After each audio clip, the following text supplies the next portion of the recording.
देखो, सत्य को परेशान किया जा सकता है पर मिटाया नहीं जा सकता, पराजित नहीं किया जा सकता। जिस तरीके का पिछले साल अक्टूबर महीने में इनकम टैक्स आती है, अभी आज सुबह मैं कोटपुतली था, कल छुट्टी थी, सुबह आने की तैयारी में था जयपुर, तो ईडी आती है, कोई वो नहीं है। उन्होंने चेक किया पूरा, मैं पूरा सर्च करवाया, मेरे दोनों बच्चों के घर भी सर्च करवाए, कोई मिड डे मील का कोई फलाना आरोप प्रत्यारोप लगा करके चीज़ें चल रही हैं। अब इन घटनाओं का बार बार जो रिपीट होना कहीं ना कहीं केंद्र सरकार की नीति पे और नीयत पे बताता है। सच्चाई यह है कि किसी के भी परिवार में बच्चों को काम करने का अधिकार है, व्यापार करने का अधिकार है, और ऐसा कोई नया व्यापार नहीं है कि जिसके लिए ट्रेडिशनल हमारा पारिवारिक बिजनेस लगातार करते आ रहे हैं। आज राजस्थान में भी शुरू कर रखा है, उत्तराखंड में भी था, दिल्ली में भी कर रहे हैं। जो व्यापार है उसके हिसाब से जो जिस मिड डे मील की बात करते हैं कि भाई मिड डे मील, तो मिड डे मील में ना तो हम टेंडर डालने वाले हैं, ना मेरा परिवार उसमें कहीं सप्लायर है, हम सरकारी काम करते ही नहीं है कभी, ना हमारे बस का है कि वो जाकर के काम करना। जो वहाँ काम लेते हैं वो लोग हमसे अगर माल ले जाते हैं तो हमारा उसमें कोई कहाँ से इन्वॉल्वमेंट होता है। अब उन चीज़ों को मनगढ़ंत बना करके जोड़ना, मुझे नहीं लगता कि ये कोई एक वो है। और दूसरा, जो मैंने इस पूरे जब इनकम टैक्स की रेट हुई थी उसके बाद मैंने पूरे तथ्यों में गया। रोज़ काम करते हैं, बिजनेस मेरे बच्चे देख रहे हैं, मैंने 30 साल खुद बिजनेस किया है, तो रेगुलर कोई भी काम सौदे होते हैं, माल दिए जाते हैं, मगर जब ये इनके दोनों के साझा उससे जो पैसा दिया जाता, उससे ये तय हुआ कि भाई ये मिड डे मील जो है बच्चों को, जो स्कूल बंद भी हैं तो उनको सप्लाई किया जाए। इसके बाद राज्य सरकार का निर्णय होता है कि ये जो पैसा है ये डीबीटी करके बच्चों के अकाउंट में डाल दिया जाए। ये तथ्यात्मक है, मैं रिकॉर्ड पे है, आप चेक करा सकते हैं। फिर केंद्र सरकार और माननीय प्रधानमंत्री जी की मंशा जाहिर की गई कि भाई ये बच्चों तक सप्लाई पहुंचाई जाए। हमारी सरकार ने उस समय भी ये तय कर लिया था कि ये बच्चों के खाते में डीबीटी कर दी जाएगी, ऑर्डर भी हो इसमें करे गए थे, चर्चा भी हुई थी। फिर केंद्र सरकार की तरफ से जब वापस ये आया कि नहीं ये वितरण आपको करवाना है, तब कोऑपरेटिव विभाग ने जब बात की तो केंद्र सरकार की जो नैकअप कंपनी है कोऑपरेटिव की, उसको राज्य सरकार ने काम दिया। उन्होंने आगे टेंडर लेकर के माल सप्लाई कराया।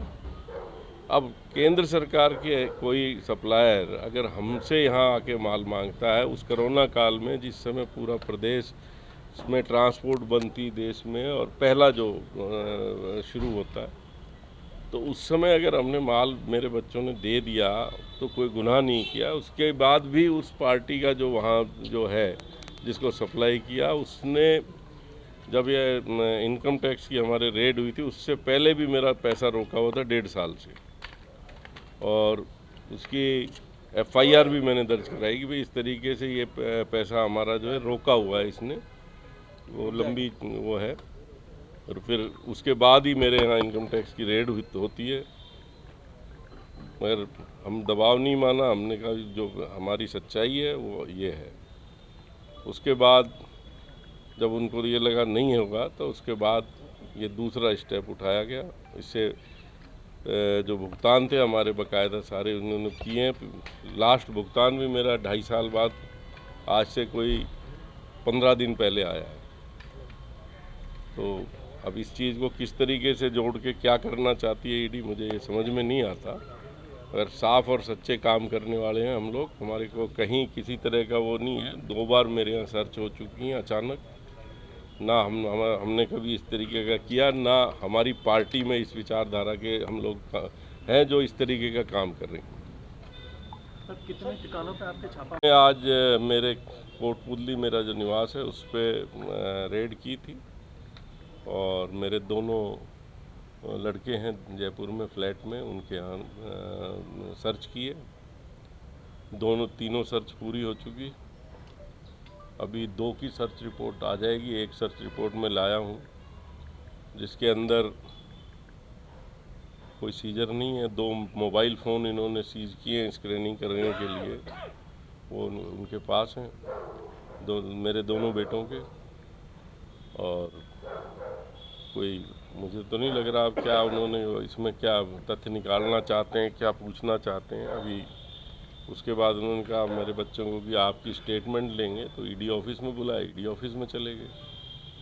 तो हमें कोई इस चीज़ की परवाह नहीं है, मगर मुझे दुख होता है जब कुछ चैनल करोड़ों का घपला, करोड़ों की बातें करके किसी के छवि पे डालते हैं।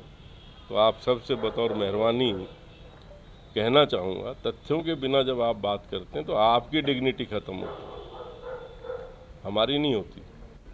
जिस तरीके का मैं सुन रहा था आज भी दो चैनल वालों ने जिस तरीके की बात कही है कि घपला निकलेगा, फलाना निकलेगा, तो केंद्र सरकार की जिस एजेंसी ने माल लिया उसने महंगा लिया, सस्ता लिया, वो लिया है उसने, तो वो घपला हुआ नहीं हो तो उस लेवल पे थर्ड आदमी का क्या लेना। आज हम लोग 10 तरह की चीज़ें बनाते हैं, मेरे बैग्स बनते हैं एक कंपनी में, उन बैग के अंदर कल को कोई क्या भरता है, क्या ले जाता है, रेट कॉन्ट्रैक्ट होता है, माल दिए जाते हैं। बिजनेस का जो ट्रेंड है, ऑर्डर दिए जाते हैं, ऑर्डर लिए जाते हैं। ग्रेन बिजनेस के अंदर भी यही होता है कि आज हमें अच्छा लगता है कि माल हमें जो है मध्य प्रदेश से अच्छा सस्ता मिल रहा है, मध्य प्रदेश से लाएंगे। कल को लगता है कि चना हमारा राजस्थान में आ गया, राजस्थान से अलग अलग कॉमोडिटीज़ का, फसलों का।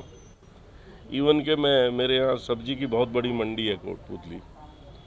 सब्जी में ऐसा भी समय आता है जब हमारे यहाँ गाजर की फसल चलती है और पूरे उत्तरी भारत में गाजर सबसे पहले राजस्थान से जाती है। अब उस समय जो गाजर का निकास होता है, उस समय गाजर 100 रुपये किलो बिकती है दिल्ली में। वो सीजन 10 दिन 15 दिन चलता है। तो ये बिजनेस है, बिजनेस के हिसाब से ट्रेंड आता है, तो उतार चढ़ाव आते हैं। कॉमोडिटी कभी अप है कभी डाउन है। उस चीज़ का इन सरकारी टेंडरों का से क्या लेना देना। टेंडर है केंद्र सरकार की तरफ। केंद्र सरकार में नैकब जो है कोऑपरेटिव सेक्टर की कोई एजेंसी है जिसने राजस्थान कोऑपरेटिव को सप्लाई करा है। वो आगे कहाँ से क्या क्या चीज़ें खरीद रहे हैं, और वो जो नीचे सप्लायर्स हैं, हमें तो उनसे बात हुई, उन्होंने कहा दे देंगे जितना चाहिएगा, जितना हम कर पाएंगे उतना। हमने उनको फर्स्ट फेज में दिया, फिर हमारा तो उनसे पेमेंट के ऊपर डिस्प्यूट भी हुआ है। डिस्प्यूट हो गया, उन पेमेंटें हमारी रोक के दूसरा टेंडर ले करके और भी चीज़ें काम करें।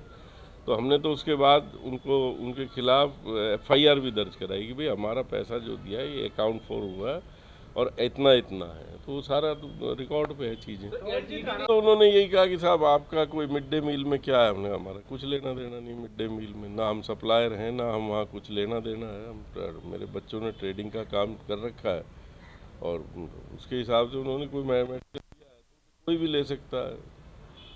सर, कल प्रधानमंत्री नरेंद्र मोदी का जयपुर का दौरा था और आज प्रदेश के गृह राज्य मंत्री पर इस प्रकार की कार्रवाई, कहीं ना कहीं आप डॉट मिलते हुए देखते हैं कि आपको लगता है कि चुनावी साल में कांग्रेस के नेता को टारगेट किया जा रहा है? अब कहीं ना कहीं कुछ चीज़ें तार जुड़े लगते ही हैं इसमें। ये तो आपने इनकम टैक्स की रेट थी तब भी कहा था कि मैं अशोक गहलोत के साथ लगातार खड़ा हूँ, इसलिए मुझे टारगेट किया जा रहा है। देखिए, मैं आज फिर कह रहा हूँ कि तथ्यहीन चीज़ों के ऊपर जब कोई चाहता है कि भाई ज़बरदस्ती करें, बिजनेस में हमारे कभी भी इनकम टैक्स आ सकती है, अगर कोई ऐसा आ सकता है उसकी कोई वो नहीं है मुझे। और आप टारगेट करके किन चीज़ों को करो तो वो वहाँ तकलीफ दे है। और कहीं ना कहीं विदेशी फंडिंग आएगी। मेरा कोई ऐसा विदेशी कंपनी की कोई फंडिंग का ना इसमें कोई काम है ना कुछ और है। सर आप कह रहे तार जुड़ते हुए दिख रहे हैं, तो क्या पॉलिटिकल आपको लग रहा है टारगेट बन रहे हाँ, हैं? कहीं ना कहीं कोई ना कोई चीज़ें हैं जो आज आचार संहिता लगने के 10 दिन पहले की कार्रवाइयाँ, और इसी स्टेट में नहीं हर स्टेट में इनकी लगातार हो ही रही है ना। तो क्या केंद्रीय बीजेपी के निशाने बन रहे हैं? आप कह रहे हैं नहीं, तार जुड़ने की नहीं, मैं ये कहना चाहता हूँ कि कहीं ना कहीं केंद्र सरकार की एजेंसियाँ एक्शन कर रही हैं, तो कहीं ना कहीं कुछ ना कुछ तो है जो लगातार छत्तीसगढ़ में होता है। जहाँ चुनाव आते हैं वहाँ पहले से ईडी जाती है, तो कहीं ना कहीं तो कुछ है। साहब आपने कहा कि 1.5 साल तक पैसा नहीं था ये, मतलब हमने उस समय भी इनसे वो रखा था कि भाई हमारा पैसा दो, हमने तो आपको मटेरियल दिया है। उनकी नीयत ये थी कि भाई इस पैसे से इनसे राजीनामा हो, कोई और चीज़, और उन्होंने दूसरा जो है और टेंडरों में पैसा हमारा यूज करा। फिर हमने कहा नहीं, इस तरीके से नहीं है, तो हमने तो उसके बाद एफआईआर दर्ज कराई। एफआईआर दर्ज कराने के 1 महीने बाद हमारे इनकम टैक्स की रेड होती है। राजीनामा किस तरीके का? भाई पैसे के लिए उनकी नीयत नहीं थी कि भी पैसा दें। मैं जो कोई बीजेपी में शामिल होने का दबाव आप पे, क्योंकि कथित रूप से ऐसी चर्चाएं पिछले दिनों रही कि राजेंद्र यादव बीजेपी में जा सकते हैं।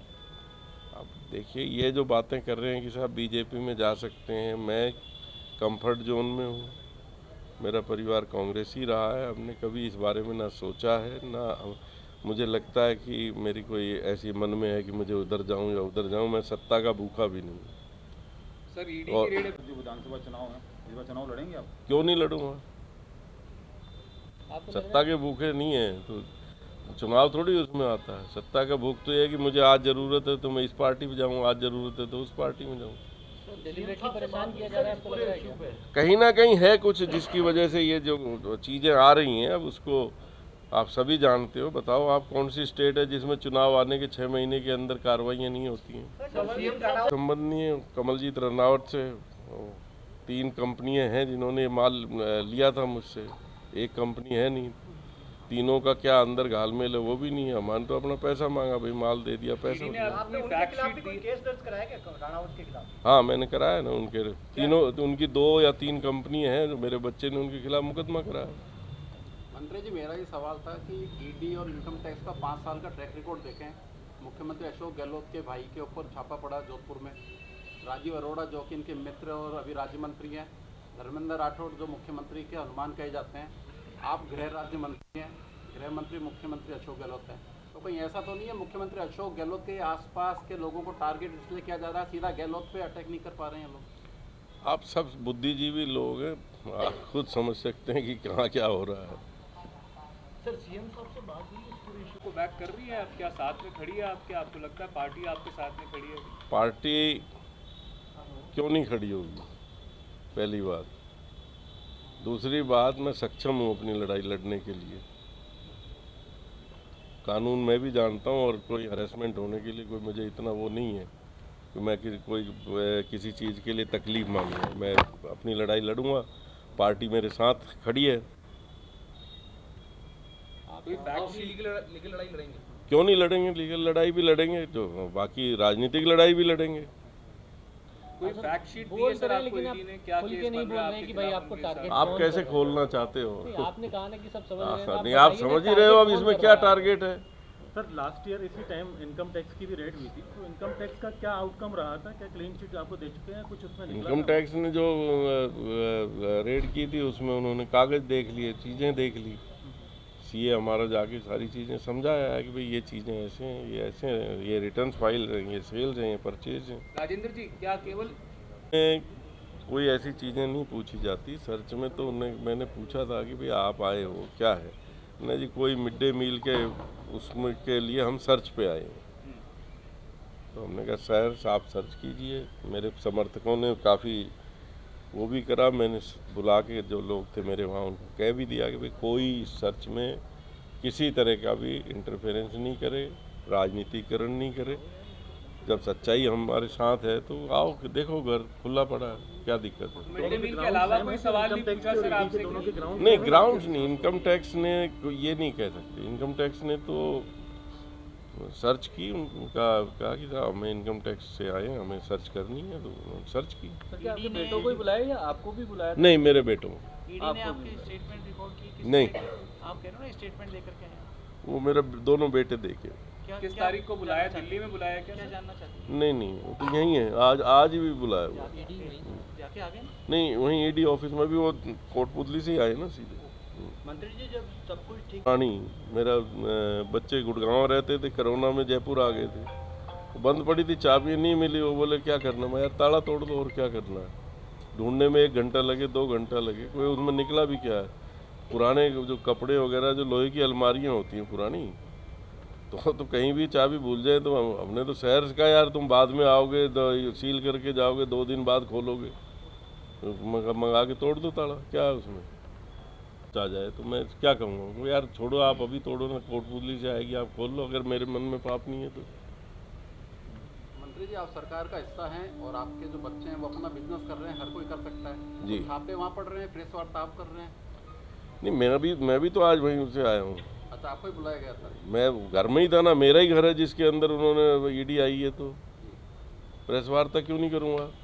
प्रेस में आप ही चला रहे हो कि मंत्री राजेंद्र यादव के घर में छापा पड़ रहा है, ईडी आ रही है, तब तो आप नहीं कह रहे कि साहब ये इनके बच्चों का, इनका कोई लेना देना नहीं है। क्या बात कर रहे हो। नहीं, वैलिड सारे 3-4 चैनल देखें, सब ये कह रहे हैं मंत्री राजेंद्र यादव पे शिकंजा कसा, करोड़ों का घपला निकल रहा है। ये क्या नॉनसेंस है। आप कहो साहब उनके परिवार में हो रहा, जब आप मुझे इन्वॉल्व करें तो मैं प्रेस कॉन्फ्रेंस क्यों नहीं करूँगा। मेरा अधिकार नहीं है कि मैं अपनी बात नहीं बताऊँ। और श्रीमान है तो इस बंधा हुआ हूँ मैं इसमें, नहीं मैं राजनीति के बजाय अपने स्तर का अलग टाइप का आदमी हूँ, ये भी बता दूँ आपको। सच्चाई के संग में जान देने को तैयार हूँ आदमी के साथ, और पीछे नहीं झुकता हूँ मैं किसी चीज़ में आगे कदम लेने के बाद। सर, ये चुनाव से पहले दबाव बनाने की राजनीति है या बदनाम करने की चुनाव से? यार दोनों ही चीज़ें हैं। आज मेरे विपक्ष के कुछ लोग हैं जो आज दिवाली मना रहे हैं, मेरी कॉन्स्टिट्यूंसी में भी मेरे विपक्ष के लोग हैं, उनको दिवाली मना रहे हैं। यादव जी, क्या आपको लगता है कि जैसे जैसे चुनाव करीब आता जाता है ऐसे इस प्रकार की रेड और बढ़ेंगी क्या कांग्रेस की? ये आप अगर बढ़िया हो बीजेपी कार्यालय में पूछो, ये सवाल आप वहाँ हिम्मत करके पूछो कि साहब ये जैसे जैसे आ रहा है ये बढ़ेगा घटेगा, मैं क्यों बताऊँ। वहाँ तो पूछ ही सकते हैं, आप बताइए ना। मैं कैसे बताऊँगा इस बात को यार। मेरा डिपार्टमेंट आप मुझसे पूछो, सीपी आज रेड करेगा नहीं करेगा। आज पूछो मेरे डिपार्टमेंट में कोई पुलिस थाने से साहब कोई रेड पे जाएगा क्या। मैं सेंट्रल गवर्नमेंट की बात, बीजेपी की सरकार जहाँ है उसकी बात मेरे से क्यों। आपके मन में डर है क्या? मुझे काहे का डर है, मैं किस लिए डरूंगा। आप फिर बार बार, मैं पहले कह रहा हूँ सत्य को कोई जो है वो नहीं कर सकता, पहली बात। और दूसरी बात, राजनीति करते हैं दिल खोल के करते हैं, समझ गए बात। डर किस बात का होगा। और दूसरी बात और बोल दूँ, प्रेस में बात चलेगी, बोलिए। छोड़ो इसको, बंद करो आप, फिर बताऊंगा। हाँ, ऑफ द रिकॉर्ड बात करो। एक मिनट करना, 1 मिनट यार हो गया, अब इसे बंद कर लो, चाय पियो। सुबह